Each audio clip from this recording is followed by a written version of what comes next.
आपका कश्यप जी हमारे साथ जुड़ने के लिए। तो पिछड़ा वर्ग आयोग ने आज रिपोर्ट दे दी है, आपकी पार्टी सहमत है?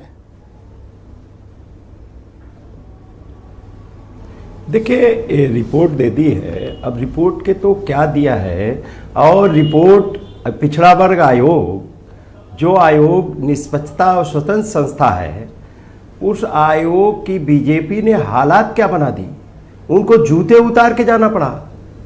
ये पिछड़ों का सम्मान है। जब पिछड़े वर्ग आयोग की सम्मान नहीं हो सकता बीजेपी की नज़र में, तो पिछड़ों की क्या हालत, जिनको हक अधिकार पिछड़ों को देना है और जो पिछड़ों की हालात पे रिपोर्ट दे रहे हैं, उनकी हालत खराब कर दी, तो बीजेपी से क्या उम्मीद की जाएगी पिछड़ों के बारे में? बीजेपी ने जब रिपोर्ट के कंटेंट से या रिपोर्ट तैयार करने की प्रक्रिया से आप सहमत हैं? अब जूता चप्पल तो हमने देखा नहीं, गिना नहीं, अब आपने कहा है तो एक बारी देख लेंगे वो भी। पर ये बताओ, रिपोर्ट का जो कंटेंट होगा या आयोग की जो प्रक्रिया है, वो आपको स्वीकार है या नहीं?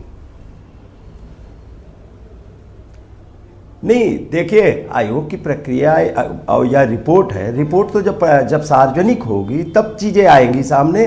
दूसरी बात, मैं भी गया था पूर्वांचल के दौरे पे। मैंने कई नगर निगमों में जो जाति जनगणना को लेकर नगर निगम और नगर पंचायत और नगर पालिकाओं में भी बैठकें हुई, संगोष्ठियाँ हुई, उनमें मैंने पूछा, कोई व्यक्ति आपके यहाँ पूछने आया, अधिकारी जाति जनगणना के लिए जो ओबीसी की गणना होनी है उसके लिए कोई आया? किसी के घर तो गया नहीं। अब उन्होंने कैसे आंकड़े तथ्य जुटाए हैं, क्या किया है, अब ये तो रैपिड सर्वे कर डाला जल्दी, तो जब आरक्षण रैपिड सर्वे किया है ना? नहीं, वही नहीं, रैपिड सर्वे किया, लेकिन जो माननीय सुप्रीम कोर्ट ने कहा था, ट्रिपल टेस्ट की बात कही थी, और जो कहा था कि पूरे उनके सामाजिक, शैक्षिक, आर्थिक सभी स्थितियों का से लेकर सबका एनालिसिस होना था। तो समाजवादी पार्टी पिछड़ा वर्ग आयोग की जो रिपोर्ट उत्तर प्रदेश की सरकार को सौंपी गई, उससे सहमत, असहमत, या अभी आप इस पर कुछ, आपका स्टैंड क्लैरिटी नहीं?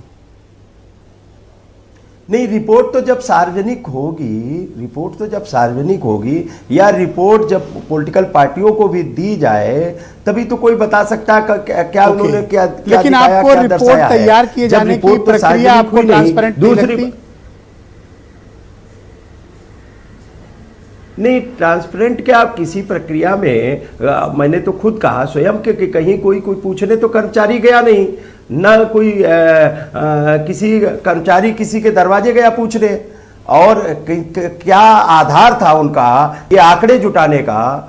और बीजेपी तो सदैव पिछड़े विरोधी काम करती रही है, और उनकी मानसिकता प्रदर्शित हो गई, इसी से प्रदर्शित हो गई पिछड़ा विरोधी। जब जूते ऐसा दबाव है उनके ऊपर कि जूते चप्पल उतार के जाने पड़ रहे हैं। बताइए, पिछड़े वर्ग आयोग की क्या इज्जत बेइज्जती की है इन लोगों ने? पांडे जी पिछड़ों की लड़ाई लड़ रहे हैं, देखो बड़ी बात है भाई जी, कि पांडे जी पिछड़ों की लड़ाई लड़ रहे हैं, इनका तो शुक्रिया आप लोग। पिछड़ों की लड़ाई ये हैबिचुअल पीआईएल वाले बता रहे हैं जी, पिछड़े दलित वादा किया कि आप बवाल नहीं करेंगे आगे। नहीं, देखिए ओके, मैं सुरेंद्र राजपूत को आमंत्रित करता हूं, उत्तर प्रदेश कांग्रेस के प्रवक्ता। Thank you Kashyap ji. Debate के दूसरे चरण में आपके बाकी विचार सम्मिलित करेंगे, प्लीज वेट।